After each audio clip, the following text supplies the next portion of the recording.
Hello, Ian. I wanted to do an Earth Day episode, which is what this Earth is. Day. All right. Yes. I'm calling this episode Nature Laughs Last. You know what that phrase, I mean, it's not hard to figure out what that phrase means. Well, yeah, in this particular, because I know what we're talking about, sort of, but yeah. Sure. Yeah. Well, Nature Laughs Last. You know, I heard that phrase. It was a piece of graffiti in X-Men 2, and it was on some dumpster. And only reason I remembered it is because I was a nerd and I listened to like the commentaries of those movies when I was a teenager. But it fit particularly well for a movie about mutants and evolution because, you know, no matter what man tries to machinate over nature, whatever it is, it will not last the life of the planet itself, you know. And it's kind of like a little ode to the impermanence of man-made things, which should be a real picker-upper for anybody who just heard me say that. Yeah, it's like those weeds in the sidewalks, you know, if you don't trim them or whatever forever, they take over your sidewalks, destroy them or whatever. They'll bust up the sidewalks. They'll take it back. You watch I Am Legend, it's like it only takes like 7 years, and the deer are like, oh, there's nobody here anymore. Yeah. Hey. Well, yeah, I just figured it was ripe for Earth Day, which was yesterday as I post this, I believe. So, great.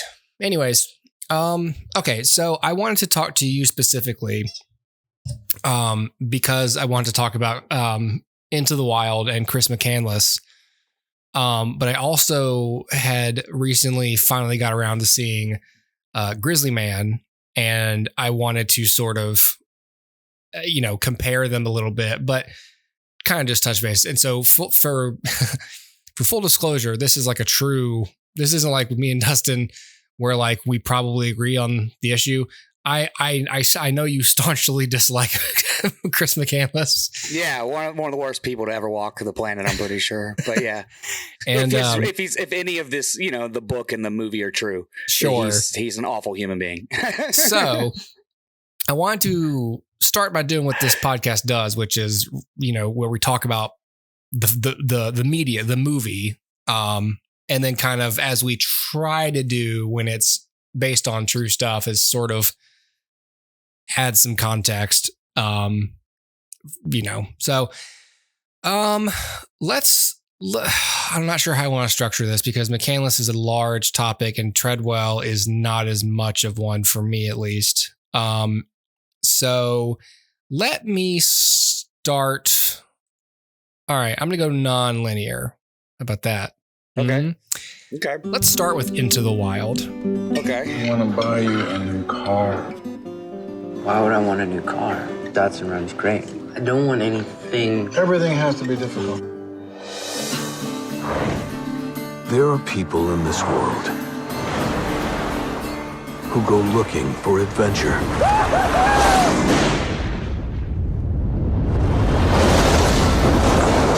Christopher McCandless was searching for himself. So you're a leather now. I'm a leather? Yeah, leather tramp. That's what they call the ones that hoof it. Don't you think you ought to be getting a job and making something of this life? I only got one plan. I'm going to Alaska. Alaska? Or City, Alaska? I'm gonna be all the way out there. Yeah. In the wild. What are you doing when we're there? Now you're in the wild. What are we doing? You're just living, man. I read somewhere how important it is in life not necessarily to be strong, but to feel strong. To measure yourself at least once. Where are your mom and dad?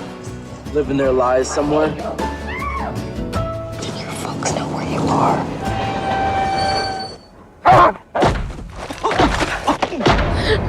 I wasn't dreaming, Walt. I didn't imagine it. I heard him. I heard Chris.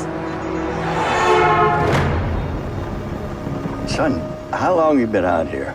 A couple of weeks. And before that? I went to South Dakota. I worked for this guy named Wayne. What do you think about all this? I like all this. I took the Colorado River all the way down through the Grand Canyon and did rapids.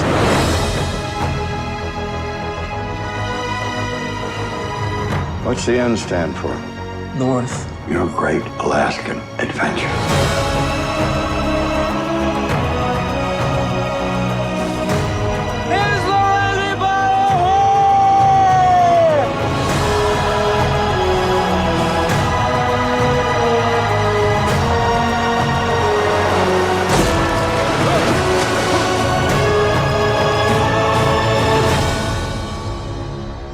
want something in life, reach out and grab it.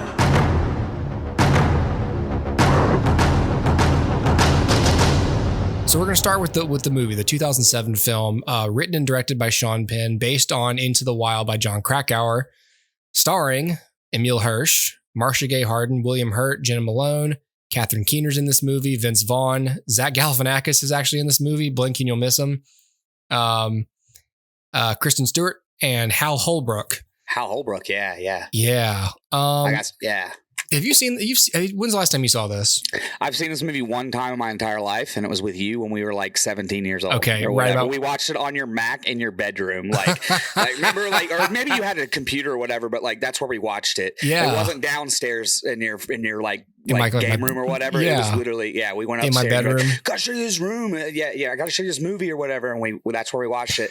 And I've seen it in passing on television a few times. And I do like watch some, and then I just change the channel. But in its entirety, I watched the movie one time in my entire life, but I've done a lot of reading about Chris. Interesting. And that's kind of the... Wow. So, the ending of that movie, right, at like 17 years old, just ruined me. And I was like, this is stupid. This is so stupid. And like, because I was so mad. And that's why, it's not like it's a bad movie. I love the movie. I think it's, it's another Sean Penn. Like, it's kind of like it's not Into the Mystic. What was that one called? Mystic River. Golly, what a great movie. And that's another Sean Penn thing. And I think if you watch like Mystic River and then come back to this, you're like, oh yeah, this is a good Sean Penn movie. Even though it's based on the book, I guess. Yeah, that's an interesting way to look at it. So there was a time where I considered this my favorite movie. Yeah. It would have been around that time. Yeah. And it was because I was in college and I was in a similarly adventurous stage as Chris McCandless. When you're that age, when you're a college age kid, like you can identify with that sort of youthful vigor. Yeah. In a way that at my mid 30s now with no testosterone that I cannot. But I was a fan of Emile Hirsch at the time too, who was batting 1,000 for me at the time. He's the Alpha Dog and Lords of Dogtown. And he was just, Speed Racer was after this movie. I just,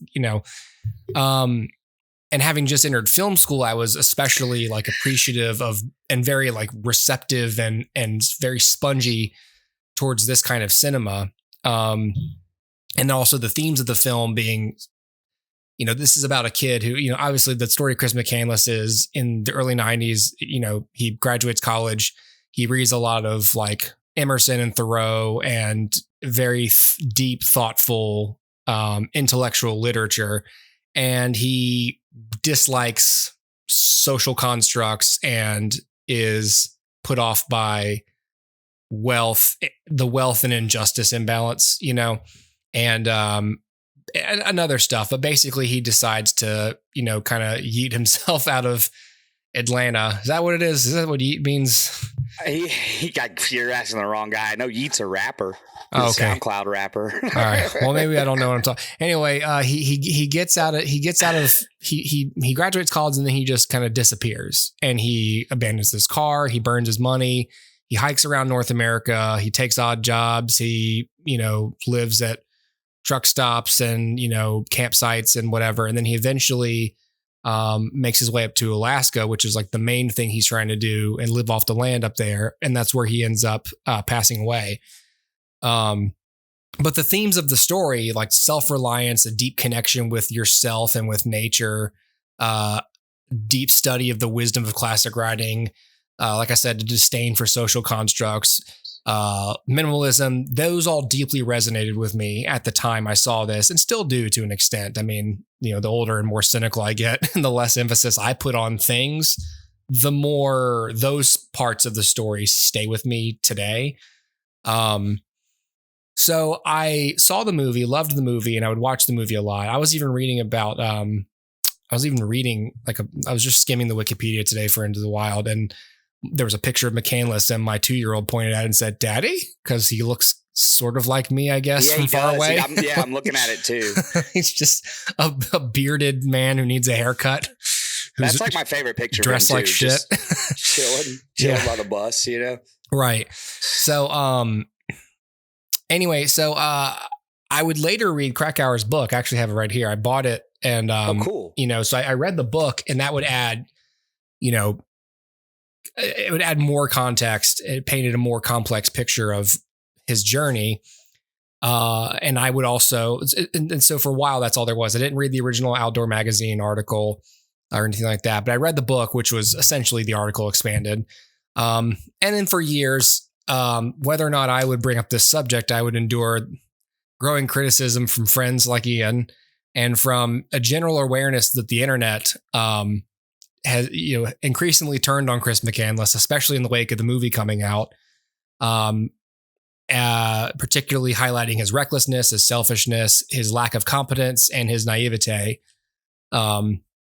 So in revisiting this, I definitely view it differently than I did at the time. I would say, on the one hand, I'm still very inspired by the filmmaking. Emile Hirsch is really out there in the elements, working his ass off, hiking up snow hills and carrying that pack, and from what I can tell, kayaking for real and doing a bunch of crazy stuff, living and portraying this experience and putting in a hell of a performance. I think Emile Hirsch he's one of those actors that I just feel like hasn't gotten enough of like recognition for what he does. I've always liked that guy, and I feel like he should be a bigger star, and I don't know why he's not. But Sean Penn gets really great performances. Obviously, Emile Hirsch is great, but a lot of these supporting characters that are here for a lot less screen time. Sean Penn gets really good performances out of Catherine Keener, for one. Hal Holbrook is amazing in this movie. Yep. That guy is so. He's my favorite character. He's one of the saddest characters, and even in the book, like, because Ron Franz is like a big religious guy, and as soon as he heard about Chris's death, he quit his church. Yep. He renounced God. He became an alcoholic again. Started drinking again. Became an atheist. It just completely broke strike number one against Chris McCandless for being a good human being. He made an 85-year-old man an alcoholic. Pick up the bottle. Yeah, way to go, Chris. Yeah. So I've also heard rumors that he was like drunk and died in a car crash, but I can't confirm that. Oh man. So that was the other thing. I was like, man, if he did that too, I was like, man. But yeah, no. So and he's dead. The actor that played Hal Holbrook died recently. Holbrook died when he died. It was a couple of years ago. Wasn't that? It was 2021, January 23rd. Mm-hmm. He was 95. He's my favorite character. He teaches him the leatherworking, and and he's like, "What's the N for?" And you're kind of like, "All right, idiot. Like, what do you think it's for?" It's got a little arrow next to it. But anyway, Emile Hirsch is like north, and you're like, "Yeah," and it's like supposed to be like, I don't know. But that's why I say that the movie's great, is because you have all these little like asides from him being in the wilderness. Mm-hmm. Then you have these shots of him in town, talking to like Vince Vaughn's character, who's insane. He sold, what did he sell? Like scramblers or whatever. Yeah. Like scramblers. I warned Wayne about them little black boxes. That's right. Yeah. And he got put in jail, and it's like, if that guy didn't go to jail, then Chris probably would have stayed there. Maybe. I mean, he always wanted to go to Alaska, and I think he was one of those guys that was gonna go. He was not gonna not go. He would have come back. There's instances in the book where it's pretty strongly indicated that he would have gone back to Carthage. He considered Carthage like his new home, like the Celtic. With Wayne, with Wayne, right? Yeah. Okay, so the grain elevator and the old man, Franz. I think his real name's Fritz or whatever. Ron Franz. He actually bought a camper and moved out to the old site that McCandless used to live at before he went off to Alaska. That's right. He always thought he was coming. That's where he became an alcoholic again, because he was living alone. And like, that's what the whole movie's about. It's about your connections to like people around you. It's not about like the wild. That's what's so cool about the movie, right? Like, that's the arc of the film. I'm going to say it again. I mean, it's a great movie. I just can't stand Chris McCandless. But that's what the whole thing is. All these little interactions, right, in between. Yeah. Like, so Ron's my favorite. I liked what's his name? Vince Vaughn, because I always did. And he was pretty popular at the time. It's probably why I got cast. Yeah. So I looked up the guy who he was like portraying, or he doesn't look a thing like him, No, he just has and a then goatee. You see other pictures and you're like, I could see it, and it's like, it's all very, I don't know. I don't remember the 90s looking like that. You know what I mean? When you see these old pictures, like, did we dress like that? Like, for real? Like, and they're all wearing those like blue denim shirts, the button downs. Tucking them in, even when they're not at work. Yeah.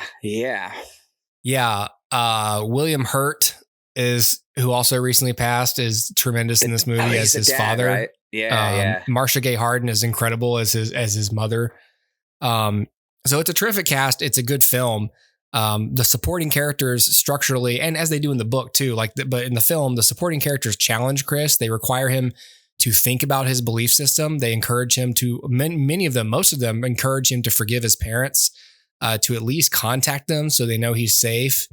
But they ultimately allow him, they treat him like the adult he is, and they ultimately allow him to make his own decisions, even though they fear he's making an awful mistake. Which I think is what if I'm to expand on that a little bit, I think that might be a strong bit of what, in life maybe, but certainly in the film, certainly the way they portray Chris in the film is that's something he really sorely needed. That's one justification he gets from kind of leaving his parents or, disappearing on them, is he got the parents he wanted from this found family of all these separate people who actually would treat him like an adult and take him seriously and not blow smoke up his ass or be yes men, but shoot him straight, but ultimately, not attempt to control him, which is essentially what his own parents did to him in a way, which always pushes people away when parents get that way, It's ultimately a tragedy because, as spoilers for real life, Chris dies, and it's not pretty watching him suffer and die. And the film positions him as fearful and regretful that he may have overreacted to his life's problems or overindulged in his vagabond lifestyle and backed himself into a corner that he was not equipped to escape. I still recommend this film as it's just well made in general and it has great performances. It's just that your mileage may vary, obviously, when it comes to Chris himself. You're either able to see his desires and values in spite of his mistaken journey and see the beauty he's able to live and the experience along the way, or you will see it from the outside perspective and view him as a foolish boy, however capable, who put his family through hell and got himself killed. So that's Into the Wild, the film. But I want to go to Timothy Treadwell and Grizzly Man. For 13 years, Timothy Treadwell lived among the grizzly bears in the Alaskan wilderness. During that time, he shot over 100 hours of videotape. Until 2003, when he was killed by one of the bears he had sworn to protect.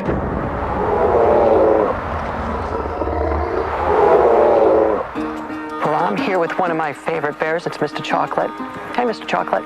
He's been with me for over a decade, and he's been my good friend. Oh, he's a big bear. He's a big bear. A very big bear. Wow. When you spend a lot of time with bears day after day, there's a calling that makes you want to come in and spend more time in the world. Expedition 2001, I came here and protected the animals as best I could. In fact, I'm the only protection for these animals out here. Animals rule. Timothy conquered. He tended to want to become a bear. Most times I'm a kind warrior out here. Occasionally I am challenged. And in that case, the kind warrior must become a samurai. I think he had lost sight of what was really going on, or he got what he was asking for, he got what he deserved. Come here and try to do what I do. You will die. You will die here. We need more rain! Melissa is eating her babies. Timothy, I'm getting a bad feeling about you. I can smell death all over my fingers. I will die for these animals. I will die for these animals. I will die for these animals. Now the Longhorns are gone, and the Drovers are gone, the Comanches are gone. This is my life. This is what I do. I love it. Geronimo's gone. He says, if I don't come back, it's what I want. And the lion is gone, and the red wolf is gone. Ooh, yip, ooh, yip, ooh. And that's my story here. For me, Timothy Treadwell, the kind warrior. So insane, by the way. I've only seen like some of it, but insane. It's insane. So Grizzly Man, I saw this on Tubi and it's still there. So you can watch this on Tubi. So written, another writer-director, but a documentary, of course, written and directed by Werner Herzog. Heck yeah, baby. Yeah, the man himself. Grizzly Man is a 2005 documentary. So this actually came out before Into the Wild. And to be clear, they're not related, except that the protagonist dies in nature. In Alaska. Aren't they both in Alaska? That's right. Yeah, they're both in Alaska. The moral of the story is do not go to Alaska. Yeah. You know, I almost went to Alaska this past year. I almost took a job in Alaska. Really? Oh my God. Yeah. See, because don't go to Alaska alone. I could be dead. Yeah, I could be dead. Yeah. Well, pack your own food and some bear spray. Yeah. Well, no, it was in like a habit. I can't remember. I can't remember if it was Sitka or it was part of a cruise company, and they needed musicians to be in the port cities. And I was just going to live there. But it was this weird thing where you had to like pay rent every day, and it wasn't like guaranteed money. And I was like, absolutely not. I'm not moving across the country with not guaranteed money. I was like, no. Yeah. That was the end of that. That was the end of my Alaska. Dang. Yep, I could have lived on a bus or gotten eaten by a bear, or I don't even know. You could have just lived in one of those rooms above the tavern, Yeah, like I'd be a bard. like a real bard. Yeah, a real musician. Bard. Yeah, it'd be kind of fun. You'd say like, I'll accept this salary if I get a balcony room where I can pick a banjo for the passerby during the day. That's right. In the morning. My gosh. I think I'd visit Alaska. You'd visit Alaska. I'd go to Alaska. Yeah, I'd go to Alaska with you. I'm not trying to go camping in Alaska. I'm not. I'd like to stay where there's running water and electricity, but I'm not a big camper in general, like ever. Yeah. Anyway, sorry, that was just the sidetrack from. Stay away from Alaska, but you might get hired there. Visit Alaska briefly. Briefly. That's what it should just say. With a large briefly. Imagine like driving from like Canada into Alaska or wherever it's connected to, and it just says, visit Alaska. Alaska Briefly. Thank you for making a short stay in Alaska. That's right. Oh my God. Please leave soon. We're worried. So Grizzly Man is a documentary about a conservationist and bear fanatic named Timothy Treadwell. Treadwell spent a lot of time in the wild amongst grizzly bears, making videos and sort of, I'm not even sure that he necessarily worked for an organization necessarily. He just sort of made videos. I think he would like talk to schools and that kind of thing. He was I don't know. He's one of those people where I'm like, it's really cool the way you manage your brand or, live your craft or whatever. I just am ambiguous to how you make money, but that's kind of cool. It's like the bard above the tavern. Like you can't possibly make enough money to sustain yourself. I don't think he did. Right. It's like, that always fascinates me when I see people where I'm like, I'm puzzled how you make ends meet. Yeah, no, I mean, I play music full time. That is my job. I don't have a day job. So it's like, it feels a lot like that all the time. It's like really? Some months it's more, some months it's less, and then it's just, it's hard to plan. Well, what if your car breaks down or whatever, because that's happened to me lately or whatever. And like things like that. And you're like, man, I can make enough money as long as like literally everything goes perfect. Yeah. That's kind of, and I get that feeling from Timothy Treadwell as well. Like that, maybe he made money, man. I don't know. I have a feeling also just from watching it, I think there's some kind of intellectual like thing with him where he had this like huge obsession with bears and like maybe autism, maybe some kind of like just he was very fixated on and if you watch any of the documentary you can see that. And I have a friend like him and he's like that, you know what I mean? And he talks a lot very similar to the way he does, and he's so excited the way he talks about everything, and I mean, if you know anything about that, he's going to get eaten at the end. You know what I mean? And again, I'm not going to say this guy's as bad as Chris McCandless, but he gets 2 people killed. So again, good person, bad person, I don't know, but he gets 2 people killed. So that's the thing. It's weird because like for both of these people, you sort of go, 2 adults made a choice and risked their own safety. One of them got an accomplice killed. One of them risked his own life and lost it. This movie obviously has a lot more footage of the man himself because McCandless didn't take video. Treadwell died in 2003. And so there's plenty of footage of him among the bears, and hell, there's footage from the trip where he ends up getting killed. They even speculate that like they even tell you like which bear it is that probably ate him. No, they know because oh, that's right. That's my other point. I'll get to that. But yeah, they killed the bear. Yeah, they killed found it. his like clothing and stuff inside of its stomach. Bones, yeah. And again, this guy in the documentary is like, I will die for these bears. I will die for these bears. I love these bears. And he's like that. He's like, you're like, okay, this guy's insane. Yeah. And then guess what? He gets eaten. And guess what?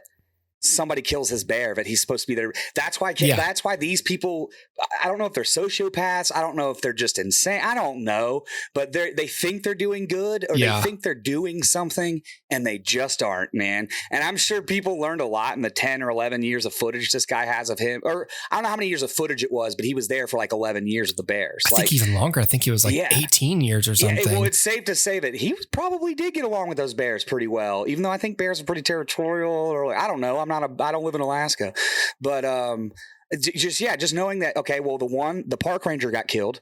That's his fault. And then the girlfriend that he had.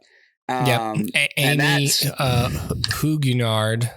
And again, another adult who can make their own decisions. I'm not saying anything that's completely his fault. I'm just saying his obsession with these bears got 2 people killed, and McCandless' obsession with himself, because he's such a egomaniac.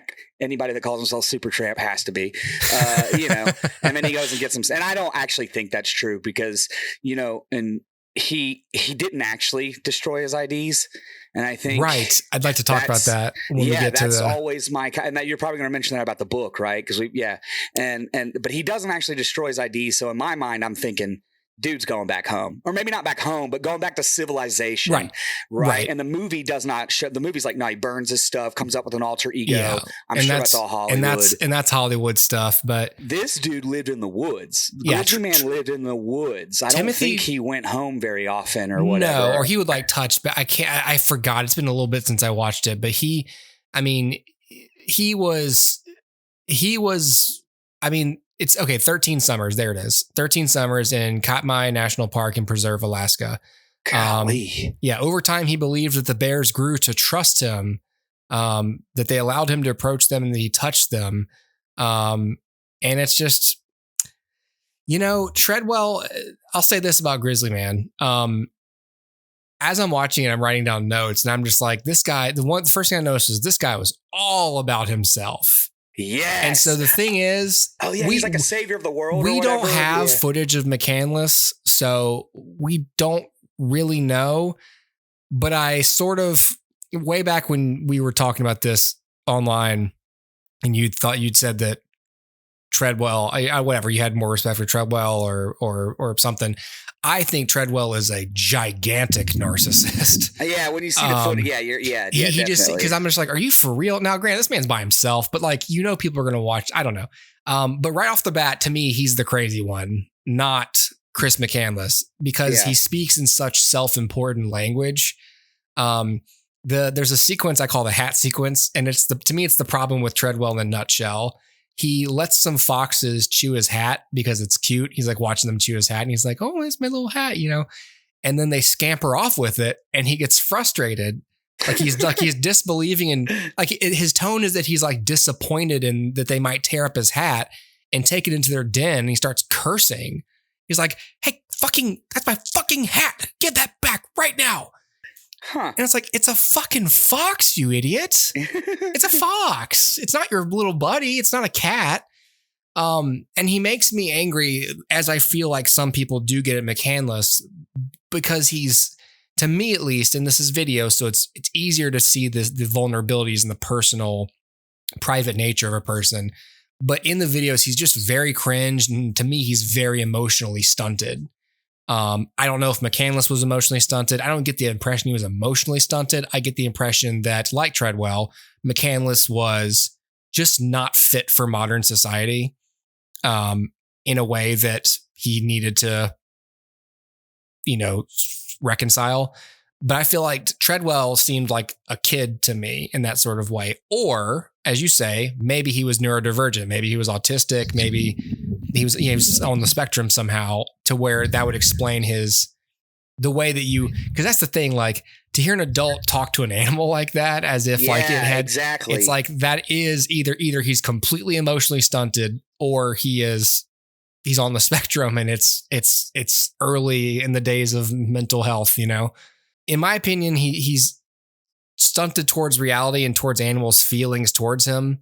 He thinks that they like him. Animals nature is indifferent to us, and animals are indifferent to us, certainly wild animals. Domestic, different story.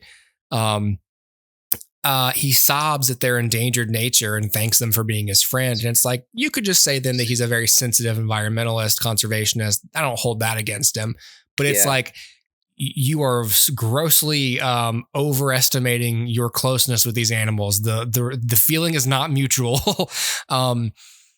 Herzog interjects at a certain point because a fox died at some point. He finds a dead fox. I don't know if it's the same one who took his hat. I don't know.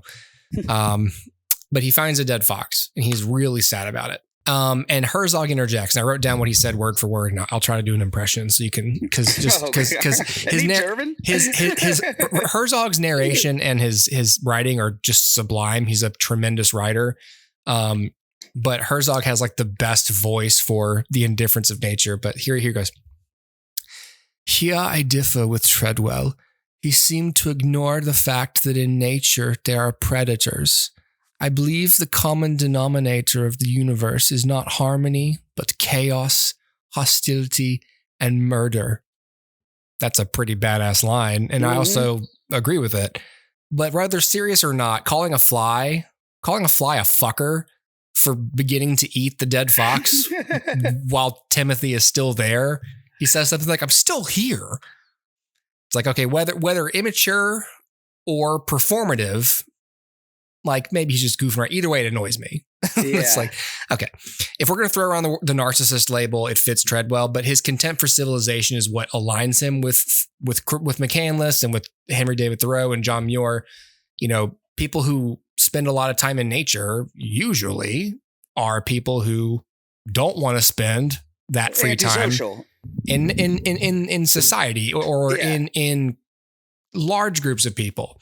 And the nature seeker is a self-selecting pool that includes people who are antisocial. There's plenty of people who just love to go hiking, but they're completely well-adjusted. Going hiking centers them. And there's some people you'll meet out there and it's like, oh, you like love the woods. You're like, and you're not a hunter. You live out here. And that type of isolation, we know scientifically, fucks with your head a little bit, and changes your perception of other people and of things. But that's why it's good that Treadwell came back out of the woods all the time. And then that McCandless would, spend a month away from people and then like go get a job at a McDonald's so he could make some money and, restock his provisions and be near people. It's, like you say, like the arc of the narrative film, like Into the Wild, is that, and to an extent that the documentary of Treadwell, but less so, is that the line, and it's really in McCandless's journal toward the end. The happiness only real when shared. Thing, which like that's a real lesson there. If people have not seen Grizzly Man, I guess I'd recommend it because it's just worth it for Werner Herzog's, crafting of it. But you may get a little like prickly at Treadwell, but for me, and it's just my subjective perspective, but I have less sympathy for Treadwell because whereas McCandless put himself in a dangerous survival scenario, Treadwell put himself repeatedly in exposure to dangerous predatory animals, not just out in nature away from help, but directly in the path of something that could easily kill him and did. I don't know. That's at least my impression of the two of them. I didn't do any digging on Treadwell beyond the documentary because the documentary's, it's not narrative. So I didn't feel like I had to do a bunch of fact checking on that, but there are books on Treadwell. I just didn't get around to reading them, but it's important to see the humanity in both of these people. Nonetheless, I mean, I've talked a lot about McCandless, but even Treadwell, I may not like the way he expresses himself, but he does have a certain point, it's like a general disdain for the dirtiness of people and the the insincerity and the whatever. And there's a belief that the animal world is just so much more pure and face value. But as Herzog says, yeah, it's a lot more black and white. It's chaos and survival. And there's no warm society in nature. There's no, love and harmony, acceptance. It is groups of organisms working together toward the common goal of survival if they work together at all. Like anything that has a colony like ants, they recognize that they need the whole colony to survive. Other things like bears, lions, they don't really need friends to survive. Yeah, and exactly. They're not concerned with, they don't have those genes, No, that's like why they say he got eaten, right? Like he was in the forest for longer than he normally was or something. And it was like getting close to hibernation time. And so the bears are more aggressive because there weren't as much food. And that's why he got eaten. Maybe, I don't know if this dude was going around trying to hug a bear. I didn't see him hugging too. Well, he did. He touched a few. Bear. Yeah. But he wasn't like hugging them. He wasn't like trying to get that close.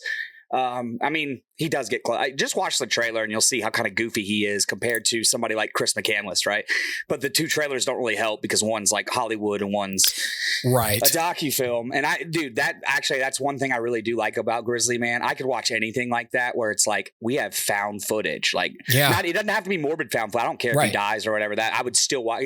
So like one of my favorite documentaries is All I Can Say, and it's about the last 5 years of Shannon Hoon's life, who was the lead singer of Blind Melon. And he died of a cocaine overdose on his tour bus. And he died in like 1994, 95. They were like just getting big or whatever. And but he always carried around like those cameras that we had as kids, the ones you had tapes in, the big ones. Know? And he would record like phone calls with his agent, phone calls with the label, just like the band screwing around, like all this stuff, and they get to the end of the documentary and he's on the phone to his wife and he's like, you got to get me off this bus. It's going to kill me.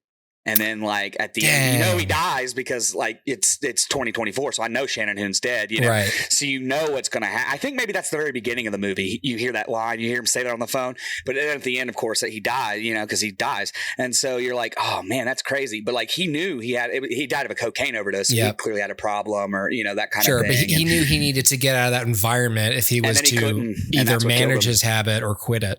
Yeah. It's a great documentary because he recorded it all. It's found footage, and I don't know, awesome. like things like that. That's why I really like the movie District 8, District 9, whatever it was called, because it wasn't found footage, but it was shot in a way that was like very found footagey, and I like that. It's the same reason I like Cloverfield, the first Cloverfield. I did not like Cloverfield 2, but I did like the found footage, like that kind of fake found footage or whatever you want to call it. But if you get me a document like that Beatles doc that I could talk about for hours, and anything like that where it's like they have real footage, like, oh my God. So that's why I do like the Timothy Treadwell stuff. I just think he was a goober. That's why I'm not going to say he's a worse person. And I'm not comparing the two because Chris was probably a decent guy. I think he was a little bit full of himself.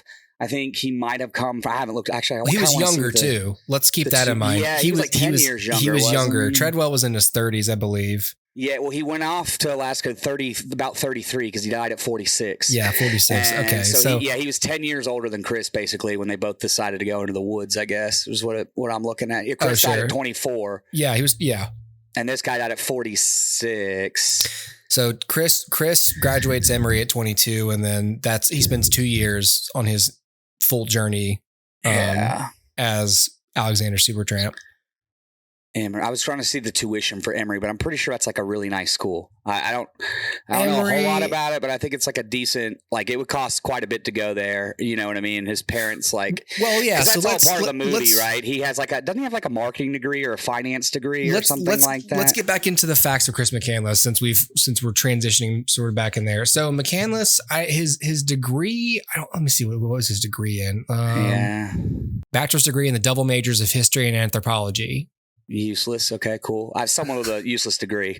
Oh, no. Anthropology is especially for a guy like him, but anthropology, I love it. But it's a very academic degree. It is a very academic degree. It's like, it helps you research anthropology, perhaps. That's true. McCandless. Okay. So I can't remember how the finances are in there, but cover calls it well-to-do. Yeah.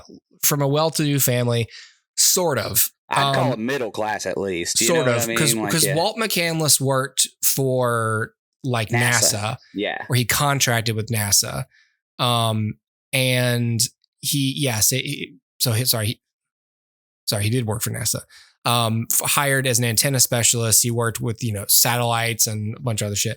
So then he and his wife started like a consultancy business in their home, and so for a while, as you might imagine, there were lean years because it's a small business and it's ground up and they're working 80 hours a week or whatever, and then they finally started making money on it, but they didn't like reduce their hours, so they're still working 80 hours a week, but they're actually like making money. So in the movie, his parents are just sort of portrayed as like wealthy, like, as movies tend to do. Like, we don't get into the whole history of like the struggle of Walt and Billy McCandless to make ends meet and blah, blah, blah. But yeah, Emery, I know that when he left college, he donates $24,000, which is like the remaining funds he has, to Oxfam. Which is crazy money to have when you're 22 years old. Yeah, because that's job. In 2023, that's $56,000. I would have loved to have that as I left college. That's crazy. I'd love to have it now. I'll take the 24. I don't need the I'll 56. take it. Yeah, exactly. I'll take 24. I'll take it. I'll tell you this. I wasn't even making $24,000 in my first full-time job after college in 2011. I lied. I made 27. So I was real close. I was making 20 in the news when I started. Golly, I know. Man, that should be illegal. That should be illegal, man. It was. And imagine making that now. Imagine making that now. Well, they raised the minimum wage at all those organizations. So like, I'm barely making more than those people now. Oh my God. That's insane. So so he doesn't give away the car. The car craps out on him. The car is an old Datsun, and that ran really well, but he ends up abandoning it in like a flood wash, basically. So we've talked about the film. So I went back. I was like, let me get the whole picture. So I went back and I found the 1993 Outside Magazine article. It's called. You can find it. Although you can't just like read it, you have to like download the PDF. So I have the PDF. But it's like a 9,000 word essay, which as someone who currently writes essays, like mine are like 2,000, maybe 3,000. To write a 9,000 word essay under a deadline, it's pretty wild. That's crazy. So it's called Death of an Innocent, How Christopher McCandless Lost His Way in the Wilds. And so this was in January 93. So this is less than a year after his body is found. I think it's like body's found in September. So what's that? 4 or 5 months? Not that long.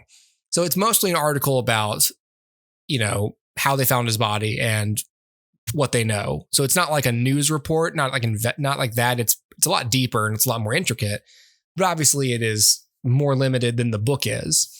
There's a couple things that, there's a couple excerpts he points out that I wanted to read to you and to the audience, that I just thought was interesting. So he gets dropped off in Alaska into the wild. It's by a guy named Jim Galian.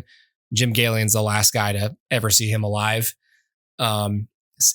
He says, immediately Galian began to wonder if he'd picked up one of those crackpots from the lower 48 who come north to live out their ill-to-consider Jack London fantasies, which is a contention of a lot of the locals in Alaska who talk about him after the fact. Are like, yeah, a lot of young guys come up here and like feel like they need to prove something to themselves. And so to them, McCandless is just another one of those people. So there's another excerpt here from John Krakauer. So he talks about then the reason he relates to McCandless so much is because he had his own odyssey to Alaska in his youth.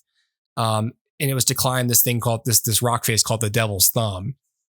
So Krakauer says, when I decided to go to Alaska the April that I went, I was an angst-ridden youth who read too much Nietzsche, mistook passion for insight, and functioned according to an obscure gap-ridden logic. I thought climbing the Devil's Thumb would fix all that was wrong with my life. In the end, it changed almost nothing, of course.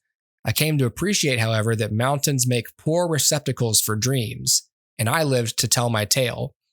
As a young man, I was unlike Chris McCandless in many important respects. Most notably, I lacked his intellect and his altruistic leanings, but I suspect we had a similar intensity, a similar heedlessness, a similar agitation of the soul.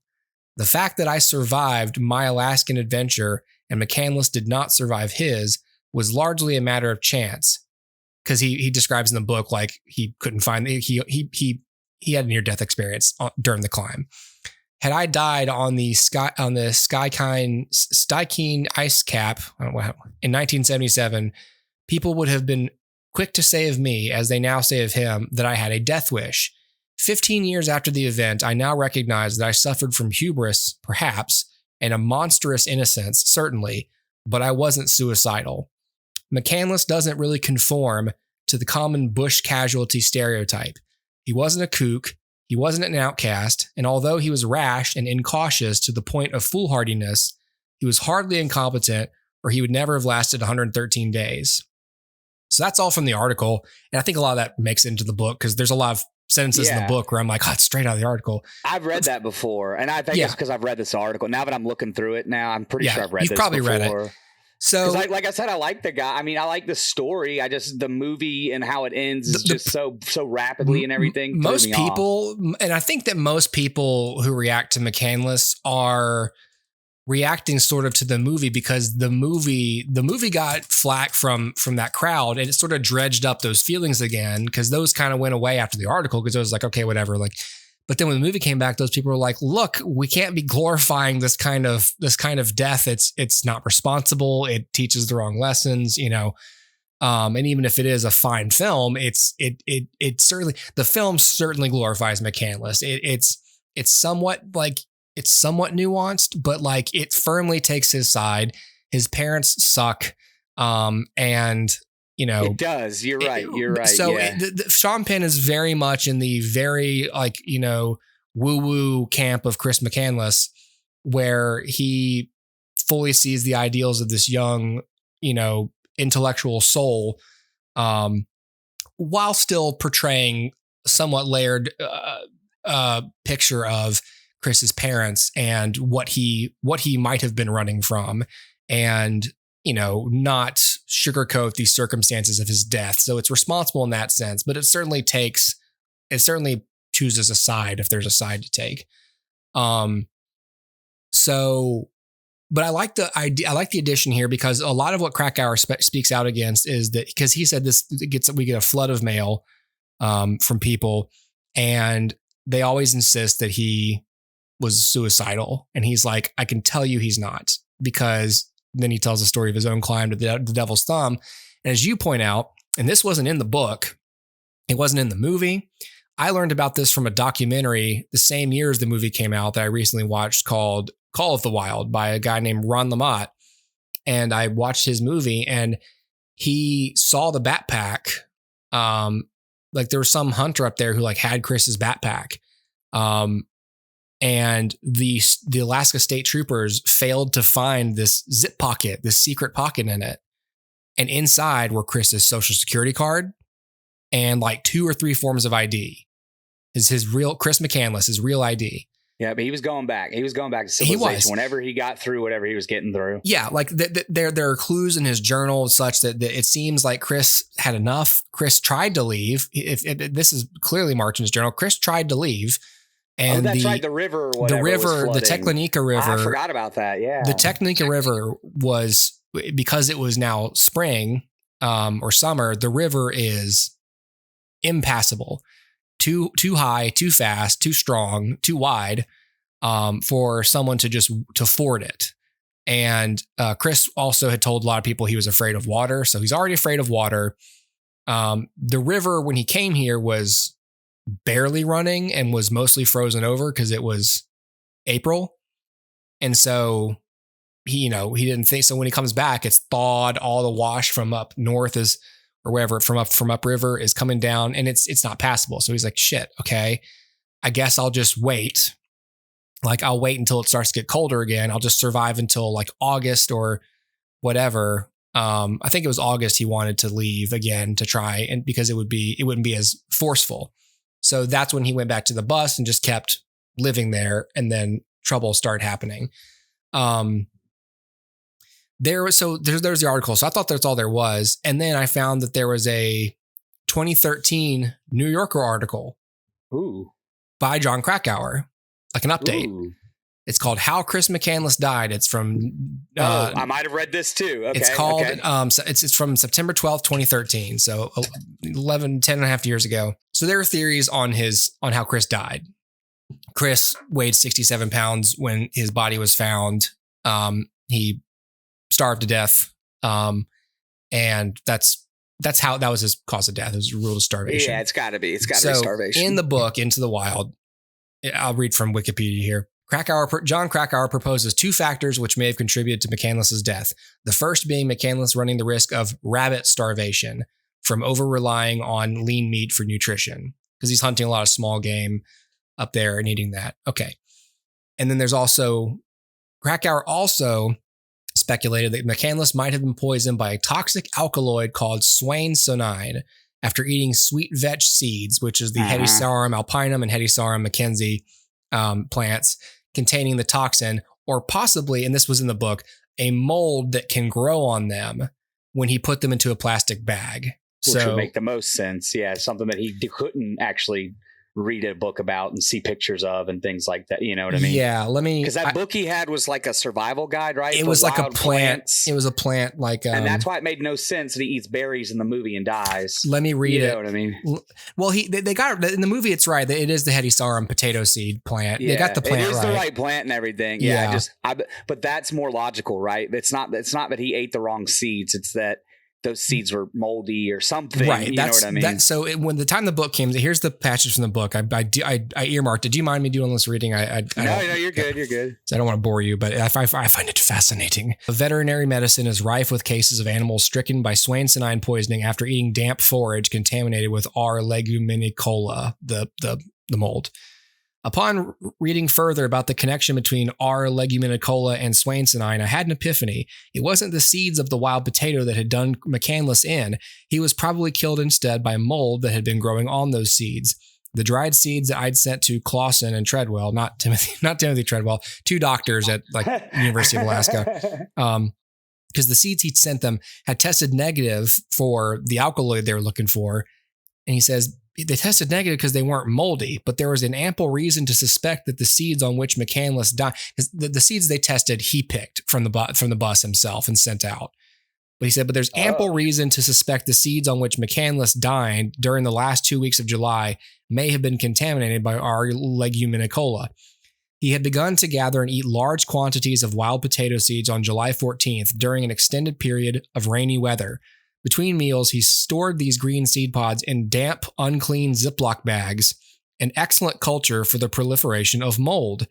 If the wild potato seeds McCandless ate were contaminated with swainsonine from an eruption of R. leguminicola, it means the guy wasn't quite as reckless or incompetent as he has been made out to be.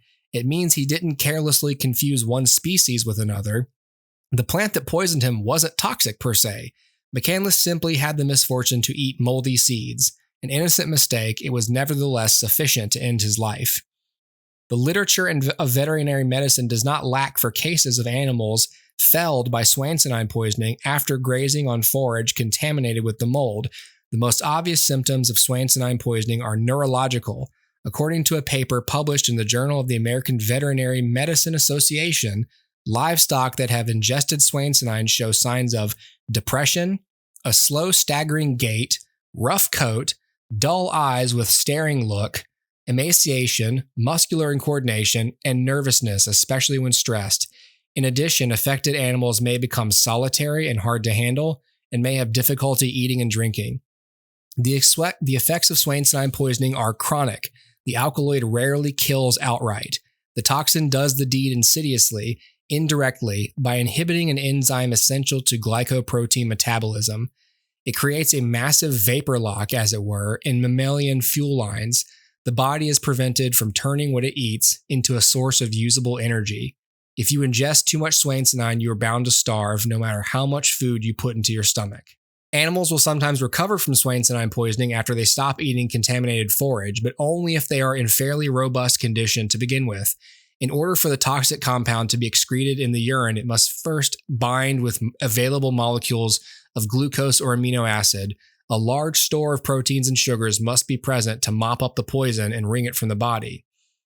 The problem, says Professor Bryant, is that if you're lean and hungry to begin with, you're obviously not going to have any glucose and protein to spare, so there's no way to flush the toxin from your system. When a starving mammal ingests an alkaloid, even one as benign as caffeine, it's going to hit much harder by it. It's going to be much harder hit by it than it normally would because they lack the glucose reserves necessary to excrete it. The alkaloid is simply going to accumulate in the system.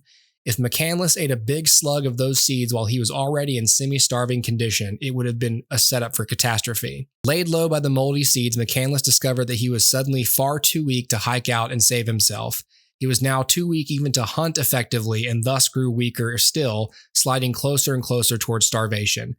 The mold that can grow on them was then the popular theory by Krakauer. However,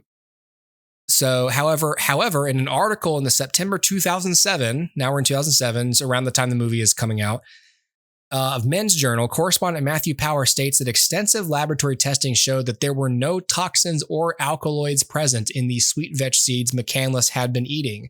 Thomas Clausen, which we just mentioned, then head of the chemistry and biochemistry department at University of Alaska Fairbanks, said, "I tore that plant apart. There were no toxins, no alkaloids. I'd eat it myself."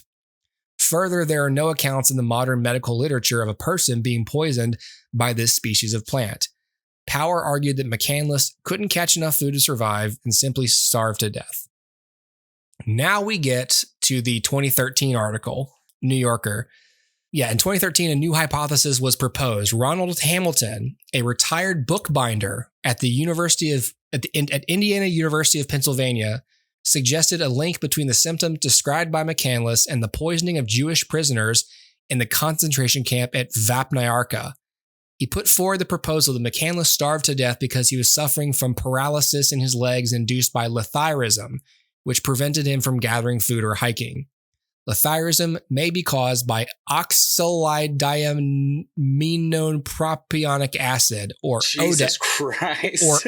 They call it ODAP. Letharism may be caused by ODAP poisoning from the seeds of Hedysarum alpinum. The ODAP, a toxic amino acid, had not been detected in Clausen's previous studies of the seeds because he had suspected and tested for a toxic alkaloid rather than an amino acid, as no scientist had previously suspected that Hedysarum alpinum seeds contained this toxin. The protein would be relatively harmless to someone who was well nourished, with access to a normal diet, but would be toxic to someone who was malnourished, physically stressed, and on an irregular and insufficient diet, as McCandless was. Krakauer points out, McCandless's field guide did not warn of any dangers of eating the seeds, which were not known to be toxic when the guide was published. Krakauer suspects that this is the meaning of McCandless's journal entry of July 30th, which states, extremely weak, fault of potato seed, much trouble just to stand up, starving, great jeopardy. So in September 2013, John Krakauer published an article in the New Yorker following up on Hamilton's claims. A sample of fresh Hedysarum alpinum seeds was sent to a laboratory for HPLC analysis. Results showed that the seeds contained 0.394% beta ODAP by weight, a concentration well within the levels known to cause letharism in humans, although the interpretation of the results has been disputed by other chemists. The article notes that while occasional ingestion of foodstuffs containing ODAP is not hazardous for healthy individuals eating a balanced diet, individuals suffering from malnutrition, stress, and acute hunger are especially sensitive to ODAP and are thus highly susceptible to the incapacitating effects of letharism after ingesting the neurotoxin. Let's see, from that article, he points out it affects different people, different sexes, even different age groups in different ways. It even affects people within those age groups differently. The one constant about ODAP poisoning, however, very simply put, is this. Those who will be hit the hardest are always young men between the ages of 15 and 25, and who are essentially starving or ingesting very limited calories, who have been engaged in heavy physical activity, and who suffer trace element shortages from meager, unvaried diets. I thought it was interesting that even the age range and the gender selected for McCandless. Like, oh Jesus, 24-year-old male. He's even more in the prime meridian there. Well, I guess they also have data on the folks in the concentration camp. We're talking a bunch of Jews. We're talking a bunch of prisoners of war. We're talking about, and they're all, I mean, I've seen those photos growing up as a kid. Those people were all emaciated. Yeah. I could see somebody like him who was only 67 pounds. Yeah. Probably from like, I don't know, maybe getting the shits, from eating squirrel all the time, and he's losing weight anyway because he's living on whatever 500 calories a day instead of 2,000. He's in a huge calorie deficit like the entire time he's out there. All the time, yeah. Yeah, a lot of walking. He would have lost weight no matter what. Let's say he comes out, not having any kind of poison and just has to hunt squirrel and pigeon or whatever is up in Alaska or whatever. You know what I mean? I think you're going to lose 40 to 80 pounds probably. Yeah. He still could have walked out of there, but he still would have, needed. He wouldn't have starved to death, I don't believe, but he would have certainly been able to leave, and he would have been able to last until the river was crossable. I think that's what it was, right? He just ran out of time. Basically, right? Yeah. Because they found his body, like 20 days after he died, or 8 days, 20 days, something like that. It wasn't even a month, though. Yeah, it wasn't even a month. ODAP was identified in 1964. It brings about paralysis by overstimulating nerve receptors, causing them to die. As Dr. Hamilton explains, it isn't clear why, but the most vulnerable neurons to this catastrophic breakdown are the ones that regulate leg movement. And when sufficient neurons die, paralysis sets in. It never gets better. It always gets worse. The signals get weaker and weaker until they simply cease altogether. The victim experiences much trouble just to stand up, which is exactly what he wrote. Many become rapidly too weak to walk. The only thing left for them to do at that point is to crawl. Ugh. As Krakauer continues, considering that potentially crippling levels of ODAP are found in wild potato seeds, and given the symptoms McCandless described and attributed to the wild potato seeds he ate, there's ample reason to believe that McCandless contracted letharism from eating those seeds. As Ronald Hamilton observed, McCandless exactly matched the profile of those most susceptible to ODAP poisoning. So Hamilton says, he was a young, thin man in his early 20s, experiencing an extremely meager diet, who was hunting, hiking, climbing, leading life at its physical extremes, and who had begun to eat massive amounts of seeds containing a toxic amino acid, a toxin that targets persons exhibiting and experiencing precisely those characteristics and conditions. It might be said that Christopher McCandless did indeed starve to death in the Alaskan wild, but this is only because he'd been poisoned, and the poison had rendered him too weak to move about, to hunt or forage, and toward the end, extremely weak, too weak to walk out, and having much trouble just to stand up. He wasn't truly starving in the most technical sense of that condition. He'd simply become slowly paralyzed. And it wasn't arrogance that had killed him, it was ignorance. Also, it was ignorance which must be forgiven, for the facts underlying his death were to remain unrecognized to all, scientists and lay people alike, literally for decades. So that came out, and then that's all I knew of when I decided we should do this episode. And then there was one more thing. In March 2015, another theory or different development, Krakauer co-authored a scientific, Google thought I was talking to it. Krakauer co-authored a scientific analysis on the seeds that McCandless ate. Instead of ODAP, the report found relatively high levels of L-canavanine, an anti-metabolite toxic to mammals, in the H. alpinum seeds, and concluded it is highly likely that the consumption of H. alpinum seeds contributed to the death of Chris McCandless. So basically what we learned from that extremely long-winded thing by me here is that whatever it was, it seems like it was a toxin present in the plant that was unknown at the time. And therefore, we can't hold McCandless accountable for not knowing that, because the literature and the science that he had available to him in 1992 was insufficient. It doesn't really matter to me if it's, mold on the plants, or if it's letharism by an amino acid, or if it's, L-canavanine, all of them had the same effect, the anti-metabolic properties, blocking your ability to take in nutrients, or I guess in letharism's case, paralyze you to where you can't go get more nutrients. Yeah. Either way, it sucks. It's like it seems like one of those extremely rare ways to die, I'm sure he imagined like certain perils. I don't think he imagined that some obscure chemical under specific conditions would kill him, you know? Yeah, and I mean, if the mold's cut, like I like their assumption of like him putting it in a bag or something that was probably just wet from ice or what, anything or whatever. Well, and, rain. It had been a huge rain before that, so the plants themselves were wet. Yep.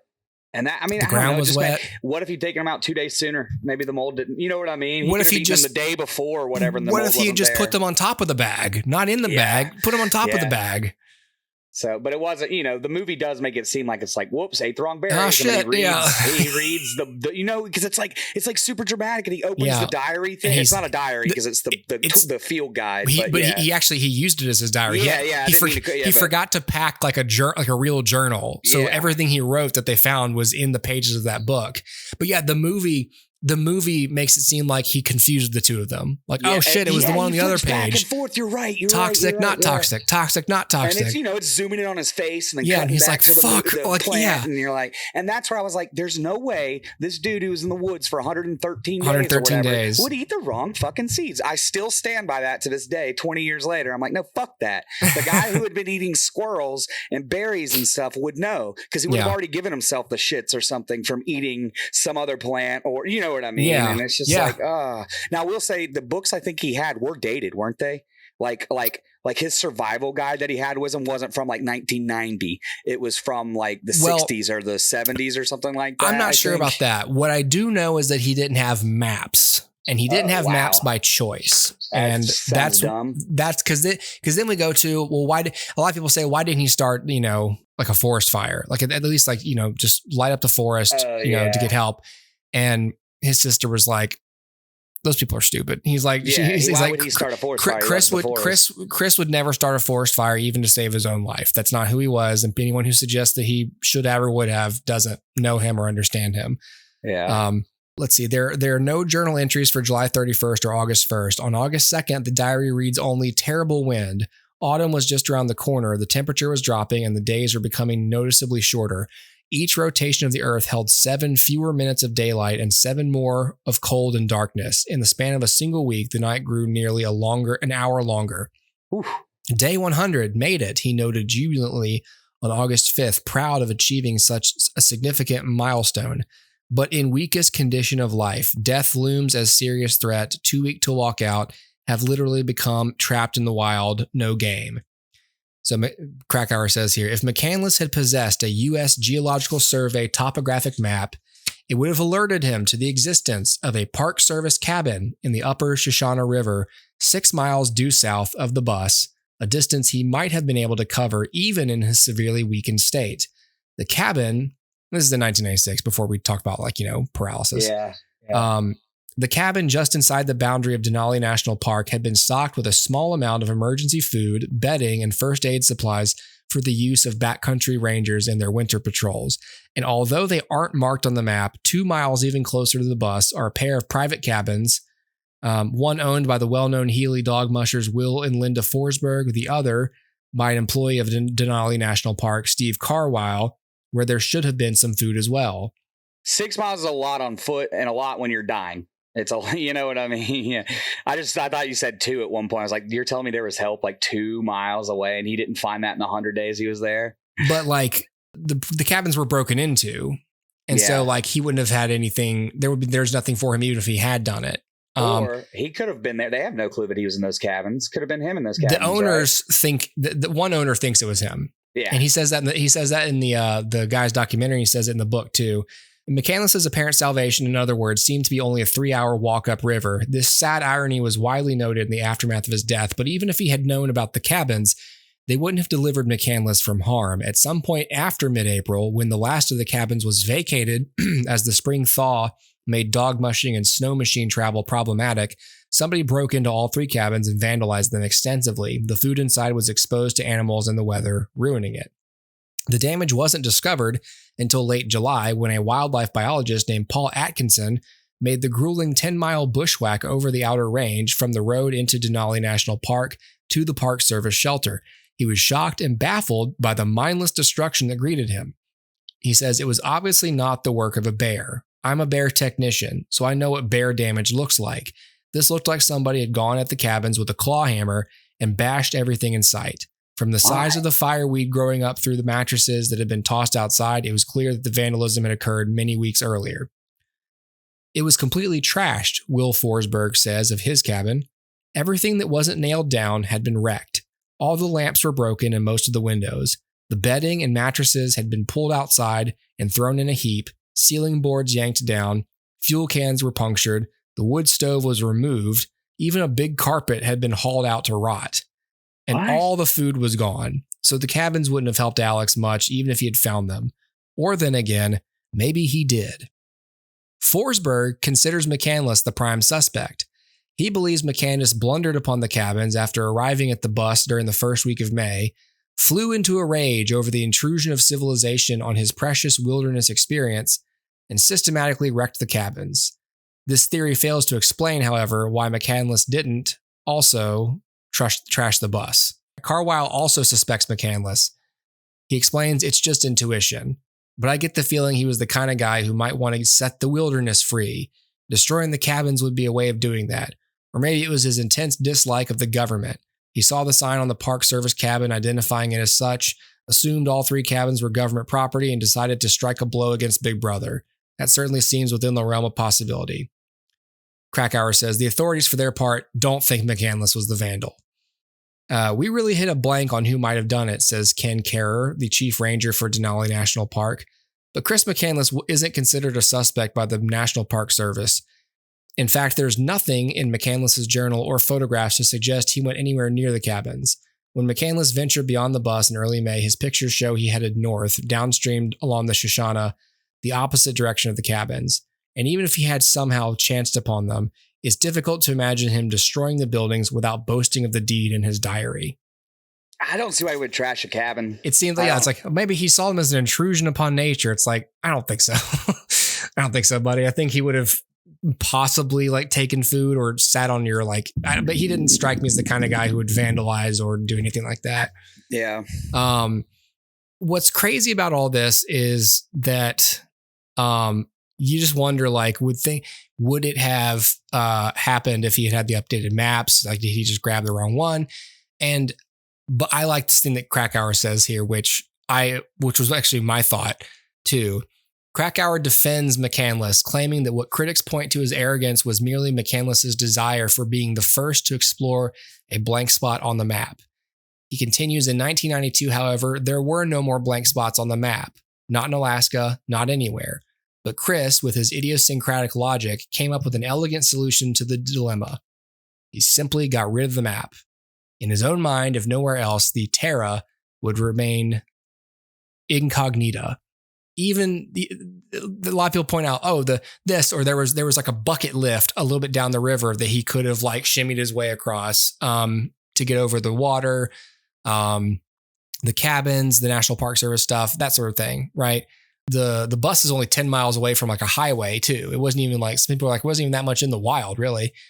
You know, the fact that that's a popular refuge for moose hunters in Alaska, and none of them happened to go out there that summer. Otherwise, he would have at least met somebody who knew he was there. Just all these confluence of things. But the fact that he didn't have updated or sufficient maps or whatever, or food or whatever else, it's you could call that stupid, but it's more he certainly intentionally set out to create conditions for himself that were pretty bare and pretty free of modern conveniences. He would have considered it cheating to have a map of the area because it's not the same. It's not as self-reliant as finding your own way, which was the whole point of his doing it, was just disappear and make his own way from scratch, basically. I don't know. I identify with that, not with the situation himself that he put himself in, but I certainly understand someone who feels like they identify with these thinkers and wise men from the past, and you want to feel connected to that and to those ideas, those people that you identify with more than your modern day peers or your parents or your your own contemporaries and the culture you grow up in, which, 90s, Bush Senior, whatever, Gulf War stuff. Like, I get it. It's one of those things where I would probably tell my kids, like, I wouldn't judge the guy, but your ass better not go to Alaska. Like, you better at least tell me where you're going, and a lot of people, his sister wrote a book in 2014, and it contained a lot of background on their family life, how bad it was. Yeah. And she basically said, like, her and John Krakauer both pretty much came out and said, like, at the time, I didn't want John to write about how bad things really were, because I was still in a position with my parents where I was trying to, like, be civil and peaceful with them. So she didn't want the whole truth printed and Into the Wild, because she wanted to salvage her relationship with her parents. There's plenty in Into the Wild that is, that's rough stuff. That's, Walt McCandless being a bigamist and, having this other family on the West Coast and, being just the fights he would get in with his wife. But, like, the extent of it wasn't, I don't necessarily think that changes much. I think all that does is combat the narrative that his parents were perfectly loving people who didn't deserve to have their son run away. But to me, it's like, well, you weren't great people. Yeah. Your son was an adult, so it's different than your teenager running away. It's like, I mean, I imagine, I understand he should have called, but, like, it's not like he was a minor. Whenever we talk about movies on this show based on real events, we always say, if you want to learn more about this, please go check out whatever this was based on, whatever book this was based on, whatever, like, news article this was based on, because movies they aren't real life. Even if you see a story and you think they did a good job, even if something's well made, people have got to separate a Hollywood narrative film with a 3-act structure and a runtime. You've got to separate that and how it makes you feel from what really happened, which requires oftentimes boring ass research and reading, which people don't want to do. But the film industry is not going to do that for you, because if they were to come out and say, like, hey, this is based on something, but we made a lot of shit up, or we changed the order of events, or we omitted characters that changed the way the story looks, or we invented a couple characters to be funny. Like, if they were to say that negatively impacts the film's prospects. Right. So it is not in Hollywood's interest to constantly remind people that what they're watching, however captivating or award-winning, is probably not how it happened. And every time I encounter and I have to disclaim that, it makes me not want to watch any movie based on, like, any movie that's based on real events. It makes me not want to watch it. As good as movies like Ray or Walk the Line are, you want to just go, yeah, but, like, you can't. It's more, I don't know whose fault it is. It's sort of like a mutual fault. It's like Hollywood's fault it's not really Hollywood's fault for making art. It's sort of their fault for saying, oh, I don't know, it's based on a true story. I don't know.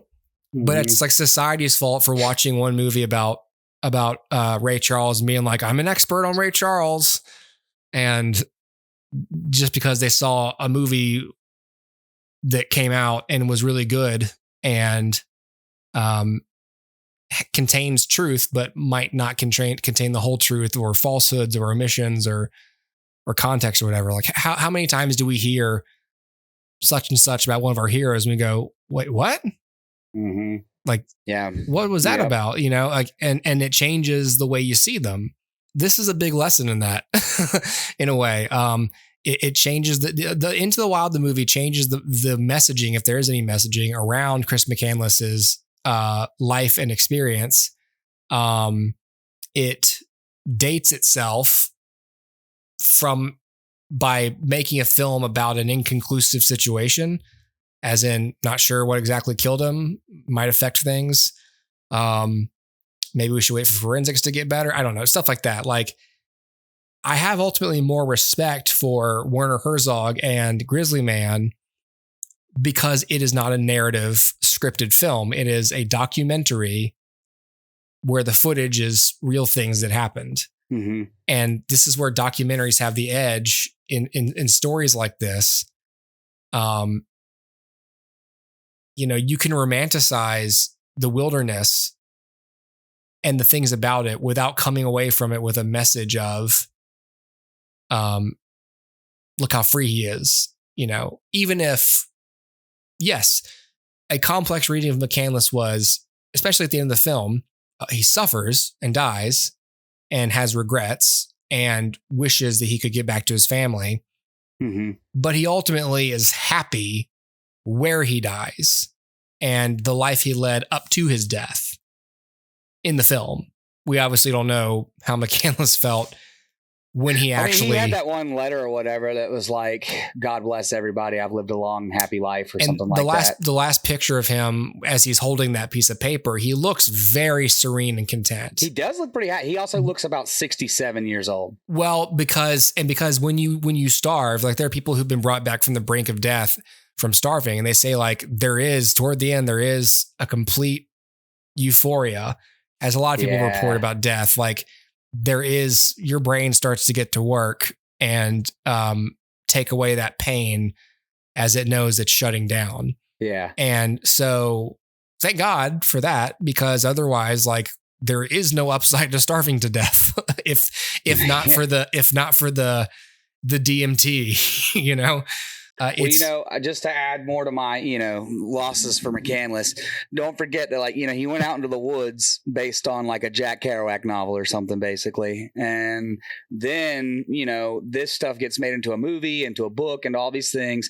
People start going out to this goddamn bus. Yep. And start now dying. we got pilots dying who go out there to rescue people who got stuck in the exact same position as he did. They were healthy, but like the floodwaters or whatever, and people died. How many people died? 2, 3? I mean, there's at least 2 or 3 people died in the rivers, specifically trying to cross the river, which lends credence, like where he looked at that river and was like, I'm not crossing that fucking river. Yeah, like, smart guy. He's not an idiot. At least he didn't drown, because he's like, I can walk across that. No, he was not an idiot. He got unlucky. He got really unlucky. And the movie made it look like he was a dummy, like a self-assured, like full of himself, kind of like, you know what I mean? Like that kind of dummy. But he wasn't. He was a very smart dude, clearly. And then the guy he used to work for at the like farm or whatever you want to call it, the place with Vaughn. Oh, the grain elevator and the combines. That dude has said like he was a smart kid, and you could tell he was smart. And it's he went to Emory. I know. He's smart, everyone was like he's very sharp. He just wasn't. He was just one of those people who wasn't born in the right century. Like he would have been better off 100 years ago, or at least in his own mind. The magic bus became a pilgrimage destination for trekkers who would camp at the vehicle. Some of these experienced their own difficulties or even died trying to cross the Teclanica River. On June 18th, 2020, various government agencies coordinated with the Alaska Army National Guard training mission to finally remove the bus, deemed a public safety issue after at least 15 people had to be rescued. And at least I did not know it was that many. And at least 2 people died while attempting to cross the Teclanica River to reach the bus. It was flown by a CH-47 Chinook helicopter to Healy and then driven via flatbed truck to an undisclosed location. They won't even tell people where it is. On September 24th, 2020, the Museum of the North at the University of Alaska Fairbanks announced it had become the permanent home of McCandless's Magic Bus 142, where it will be restored and an outdoor exhibit will be created. But just destroy it. I mean, look, all you're doing is inspiring people to go do other stupid bullshit in the wilderness. Well, at least you're inspiring them to come to a museum.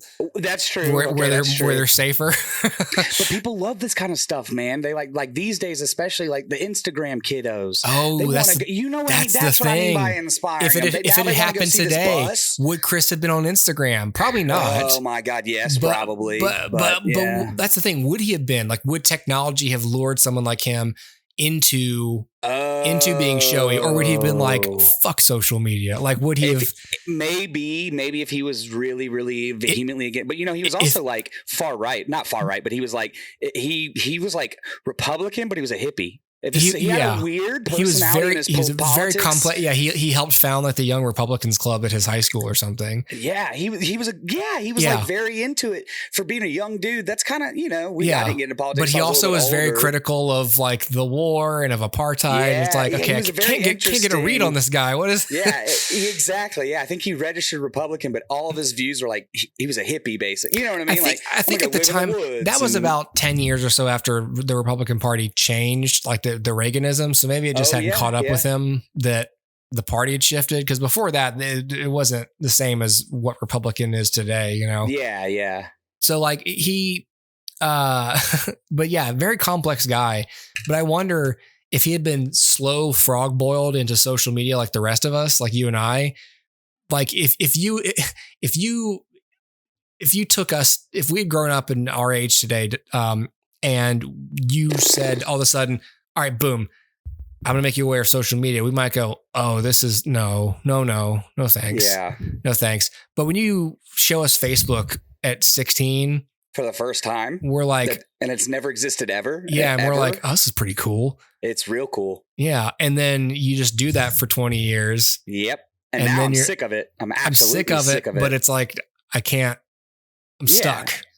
And I just have Facebook and Instagram. Those are my only social, but everything I do is social media, if that makes sense. Yeah. Like, not on purpose, but like everything I do is social media. Because like I talk to people on a phone via text message, which I know is not like, I mean, that's social media. You know what I mean? Yeah, like, it's not a social network, but it is social media. Yeah, you got it. It's not a social network like Facebook, but it is a place where you can talk to people. Yeah. And like me, I'm on Discord all the time, talking to that's how I talk, but that's social media because I can send messages. This podcast is on Spotify. It's on YouTube. Yeah. What are you going to do, man? Yeah. But that, I do think that, what is that called? A double-edged sword? Is that what that's called? But like there's good things and there's bad things. Yeah. Like, social media like changed my life. Obviously, I grew up with the internet, so did you, and I was probably allowed way more access to it than you were. And so I learned a lot of stuff early on. I had ways. I was always around that stuff. So when it came like Facebook, I was like one of the first people to have it because you had to have a college email. And I had a cousin who didn't want to use it, so I had his email, and that's how I had it, or like MySpace. That's how, people got, I don't know, man. It was all new. And now it's like, what's the next new thing? Because I don't see anything coming after computers besides virtual reality, and I don't care about virtual reality. I'm not a virtual reality guy. Because I can like play a video game or watch a movie if I need to escape. I don't need to wear like a headset and physically be there. I don't know. That's not for me. Maybe if I was 16, that'd be pretty cool. I don't know. Maybe AI stuff. I don't know, but I think there's a lot of AI in social media already. So I don't know. I think Chris McCandless, if you get a chance, I don't know if you're an active, like if you're in any like groups on Facebook, like for our city, but I'm in like one for like Westmobile and Central and that just to see what's going on. Yeah. And there's a guy in there who this is such a 30-something thing you're saying to me. I'd like to join that group. Yeah. Yeah. The Facebook group. The other day, Ian, I considered like joining the board of my homeowners association. Yeah. And then I was like, what's wrong with me? What am I doing? Dude, we're getting old, man. That's what's going on. But there's this guy. I came to and I was writing a check and I was like, am I insane? No. That's how they get your money. They get you on the board, and then you're like, I gotta pay into this now. They literally admitted, like, our board is mostly old people. And I was like, maybe I could take over the board. That's right. And I was Googling, like, abolish the HOA, you mean? Is that what you're going to do? Take it over and go in there. It? Well, or I become like a dictator and I just have them all pay me. And I give like a radio address every day about, I don't know. The neighborhood. Yeah, just how great the neighborhood is today, man. Yeah, exactly. Watch your speed. Oh god! But there's this guy named Donut Man, and all he does is sell donuts out in Westmobile. That's all he does. But he's on there every day with his camera, and there's something like not quite all there or whatever, kind of like the guy from the Grizzly Man videos. Yeah. But that's what kind of reminds me of, like, if you gave Chris McCandless a phone camera and let him just run his mouth and talk about like the government and how much it sucks. And like this is what I picture, but it's really this dude is really on there being like, Krispy Kreme fucking sucks, man. They won't give me donuts to sell to people, And like then people are in the comments and they're like, well, yeah, nobody wants to buy your donuts because they're coming out of the back of your car. Like I can just go to Krispy Kreme a mile down the street. You know what? I know exactly what would happen. Chris McCandless would be he'd be like an influencer, like a wilderness influencer.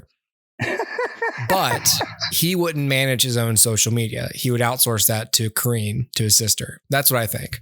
I think that Kareen would run his channel, because to me, like, I don't make any money from this podcast, right? It's not like, it's very small. No one listens to it, whatever.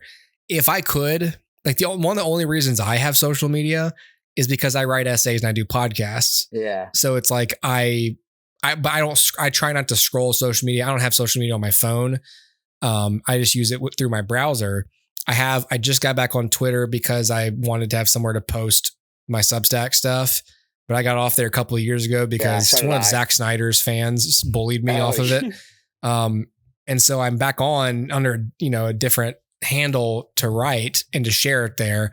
But like, I have a dopamine problem. And so I really have to watch it when I'm on social media because it's really easy for me to get sucked into it. Yeah. And if I was making money from this podcast enough for it to like be a source of income, the first thing I would do is hire a social media person and be like, cool, this is your job now. You do all the marketing, you do all the promos and stuff. Like, that's your job now, because I'd like to completely be detached from it. That's where I share with Chris McCandless, because like, I want to just get away from this. And I wish it wasn't so embedded in our culture, because I think about my kids and what will be normal for them in 10, 15 years. And the more I just want to like take them and move out to a farm and just have them work a grain elevator in Carthage. I have a buddy of mine who's doing that. He's moving to Texas with his two. I mean, they're like teenagers, but like they're going off grid. They got the Starlink internet or whatever. We actually went to high school with his wife. Yeah. But if I was supporting myself as a writer, which I am not, I would definitely do that, because I would have the time in my day to work a farmland and write books. But since I have a full-time job, on top of my unpaid craft, and 4 kids to support, not a good move for me to do that. The wilderness is not. Yeah, you shouldn't be going into the wild anytime soon. Right. I don't know about seeds and that kind of stuff. Me neither. But I'm sort of hoping my kids will read books on like farm management, and then they'll just do it, and I'll just pay for the land, and we'll just start a farm. I don't know. I applied to a job the other day that wanted me to attach my Facebook profile. So that's the direction that we're going in, buddy. Oh, it's getting even more ingrained. And I did not attach my Facebook profile because I'm not an idiot. What if you just say like, I don't have one. Yeah, that's what I put. Yeah, that's what I put. I don't have one. So, and I just there's no need for any business to have my Facebook profile. No, that's it. May my be Twitter or any. I don't have a Twitter, but or anything. It's just not. You know what I mean? Like, it's just so. Why do you have to know what I do after I clock out? Like, just let me go home. Yeah, it's the wrong direction, man. That is not the way things are supposed to be going. It's supposed to be where once I clocked out like that. That's a work first mentality, And that was a little bit different, like when McCandless's time or whatever. But I agree with him about that. You can watch that movie as like an 18-year-old and be like, yeah, fuck all this shit, like, right? Yeah. But then the older you get and you have kids or whatever, you're like, this guy was kind of an asshole. The more you realize life is full of compromises, and McCandless wasn't at a stage in his life where he had to compromise. So in a way, it was a privilege that he was able to do this. Exactly. Now he did have knowledge. Like he had done plenty of outdoor excursions, like for months at a time. So he was certainly, like, that's in the book somewhere. Like it wasn't like this was his first time like walking around in the wilderness. Like he knew what he was doing, or he wouldn't have lasted 113 days in Alaska. But it was certainly a distinct privilege in that it must be nice to have no attachments so that you can just disappear. I can't do that. I can't just leave. I've got kids, people would be looking for me, and people would be suffering and, neglected in my absence. So yeah, we all like the idea of running off to Alaska and just kind of like hanging out in a state park for a week or something. That's called a vacation. Just take a vacation. Like, and maybe for him that wasn't enough, but like that guy could have this is where I come down on McCandless because like I'm obviously sympathetic to him. I'm more sympathetic to him than you are. But if I am to like sit him down and give him a talking to, I'm just like, look, dude, you're a double major in anthropology and whatever the other thing was, history. Why can't you just be a professor? Because you're clearly passionate about these subjects. There's a place for people like you, especially in the fucking early 90s, as opposed to now. Be a professor. Be a professor. Teach these things. Talk about Thoreau to your life's content, buddy. Have little study groups, office hours. Do your thing. Be that crazy professor who just loves the wild. And during the summer, when the kids are gone, then go camp in Alaska. Go camp in Alaska. Write a book. Like, and I think he was talking about doing that. He was like considering writing a book from his travels. Like that was one of the things he planned to do when he got back. Yeah. It's like, well, that's what you do. Like you're clearly, you know, as he called himself, an aesthetic voyager, like your calling is clearly to do with the rejection of modernity and the emphasis on the importance of the wild. You don't have to be a social outcast to reach that. You can be a wild roaming vagabond with, you know, nowadays he could have just lived in a van. He could have just had one of those, like he'd be one of those van lifers, Ian. He'd van to a state park and then he'd go camp like a while, but then he'd come back to the van. But and the van TikTok about it. But the van's got, you know, a Wi-Fi hotspot and he's writing on a Substack and he's got paid subscribers and he's just going like, he's got a blog. That's what you do, man. Travel, blog, talk about the things you love, and then your steady job, your income, your health insurance. That's all from, you know, the University of Fairbanks or wherever, you know, like if you want to live in Alaska, go be a teacher. And that's where he should have been when that was still a sustainable career, you know? I don't know. I would kill to talk all day, which is part of why I do this podcast. I'd kill to talk all day about analyzing story to people who would listen. I don't want to write lesson plans. I just want to lecture and then like email people a quiz maybe that I didn't make. I don't know. I really would. I've considered teaching before as a career, but like the pathway is too long and expensive. They're taking emergency certs right now, man. All you got to do is take a test if you want to do it in Alabama, because I'm looking into it right now. Yeah, because I've been having trouble finding new work. Send me info on that. Yeah, they just had a job fair at the convention center. I went to it, but because I wasn't certified, I wasn't emergency certified yet, which is you just take the praxis, and if you pass it, you're emergency certified. What they pay emergency? What can you make as an adjunct? I don't know. I think as a starting. You're talking about professor at I don't know. That's the thing. Because I can't. It depends on the school and it depends on the requirement. Like, because South, like if I wanted to teach at South, my master's is not in music; it's in education. So that's I can't teach music because your master's. That's not at least at a college level. I could teach music at a high school or a grade school because it doesn't matter. But if you want to teach at the college level, you're going to have a master's, I think, minimum, just so you can be an adjunct. But I don't know. They also have programs where you can like do that, you know, like get your degree while you're doing that, you know. That's like what grad school is anyway. You're like teaching and studying. Yeah. And that's kind of, man, if I could go back, I would have switched from Notre Dame and just taken the Florida State or the Alabama scholarship, because they were musicology degrees, like the study of music, like the history. And that was like the plan. And then I would just write and lecture. Probably doesn't pay that much, you know, but it pays more than what I do now. So it doesn't matter. You know what I mean? So it's like none of that stuff matters when you think back, but I've thought about that. And since now I see that the school systems are going back to like, I guess they don't have a lot of teachers, and I really did like teaching. I just not very organized. So that's like where my classroom has like weaknesses, is the organization, but that's the only problem. That's fine. I can get, you know, the grades in and everything like that. But they're taking emergency certs, which tells me probably Baldwin County and some of the other counties around us will take them too. And some of those pay more than like Mobile or other counties. And, so I went down there and just signed up for all their stuff. I never got the email yet, but I'm sure they'll post it on their website soon. And I'll give you some information. But, you know, even at the high school level, think of all the teachers we had, man, that like kind of inspired us or whatever, you know, I mean, because I have several. I'm sure you do too. And in college, I had more. Yeah, sure. But you can still do some good at teaching at the high school level if you don't want to go back to school and do all the stuff to get to a college. You know what I mean? So. I like the idea, and I'm sure McCandless would have too, but like for me personally, I like the multi-hyphenate approach to a career. I like having multiple things to do for income so that I'm not reliant. I would never want to be one of those professors who was really scared to get fired or, you know, like, because that just tenure, baby, you're in. You're because golden, that baby. it just seems miserable to me to live that way.